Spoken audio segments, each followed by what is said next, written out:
মেয়ের number 3 number কম, পরিবেশ বিজ্ঞানে 3 নাম্বার কমে হুমকি নেতার, শিক্ষককে হুমকি।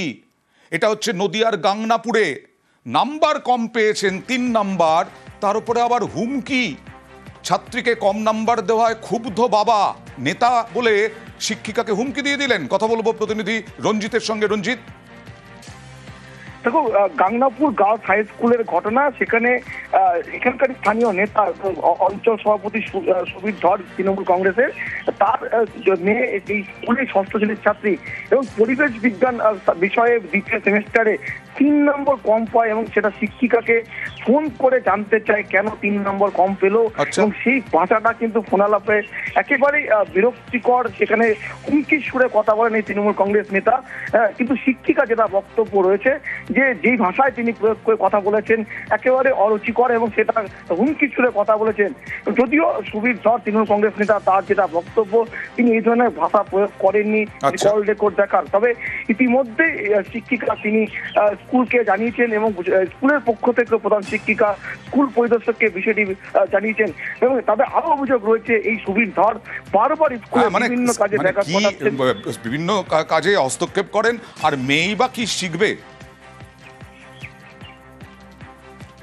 গার্জেন যিনি আমাকে ফোন করেন, তিনি ফোন করে আমাকে বলেন যে কেন দিলেন না, আমার মেয়ে সমস্ত কিছু পারে, সব কিছু জানে, আপনি নাম্বার এখানে দিতে হবে। আমি ওনাকে একবার বলি যে আমার কথাটা একটু শুনুন আপনি। সেটা উনি শোনে না, উনি ওনার মতো করে বলে যথেষ্ট চড়া গলায় রাগ দেখিয়ে কথাগুলো বলে ফোনটা কেটে রেখে দেয়। ভুল তারা করবে, তাদেরকে শোধরানোর জন্য আমরা আছি। তারপরেও ফোন করে যখন আমাকে বলা হচ্ছে টর্চারিং করা হলো, মেয়েকে স্কুলে রাখবো না, তখন আমি যথেষ্ট একটু ঘাবড়ে গেছিলাম এবং আমি তখন ম্যাডামকে এসে আমি বলে ফেলি যে ম্যাডাম, আমি তো এরকম ধরনের কোনো ব্যবহারই করিনি যে কথাগুলো আমাকে বলা হচ্ছে। অভিযোগটা হচ্ছে একজন ভদ্রলোক, যিনি আমাদের একজন স্কুলের অভিভাবক, প্লাস তিনি দেবগ্রাম অঞ্চলের অঞ্চল সভাপতি, তার সঙ্গে তিনি পাশের বয়েজ স্কুলের প্রেসিডেন্ট। তিনি অভিযোগ করছেন তার মেয়েকে ইচ্ছা করে 3 নাম্বার কেটে নেওয়া হয়েছে এবং তার জন্য তার মেয়েকে মেন্টাল টর্চার করা হচ্ছে। এবং তিনি হুমকি সুরেই কথাগুলো বলেছেন এবং এই ঘটনার পরবর্তীতে তিনি বলেছেন যে তিনি খাতাটি ফেরত পাঠাবেন, ম্যাডাম যেন নাম্বার দিয়ে দেন। এবং পরবর্তীতে সেই ঘটনা সেদিনই ম্যাডাম এসে আমাদের প্রেসিডেন্ট, অন্যান্য দিদিমণির সামনে এতটাই আতঙ্কিত যে ভয়ে তিনি কান্না করে ফেলেছেন। তিনি কি করে এই হুমকি রাজনীতি চালাতে পারেন এবং শিক্ষাঙ্গনে?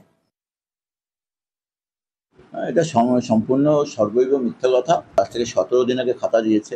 খাতা দেওয়ার পর আমার মেয়েকে বলেছিল ওই ম্যাডাম যে তোর মাকে বলবি দেখা করতে। আমার মেয়ে এসে মাকে বলাবো, মা বলছে আমি তো আর পড়াই না, তুমি পড়াও, তুমি তাহলে কথা বলো। তো আমি ওনার সাথে কোনো অপমানিত কথা বলিনি।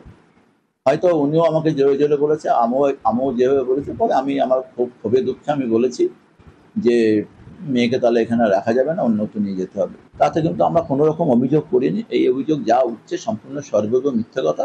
এর মধ্যে 1% সত্যি নেই। তাহলে ওনার প্রুফ দেখা, আমি মাথা ব্যথা নেব।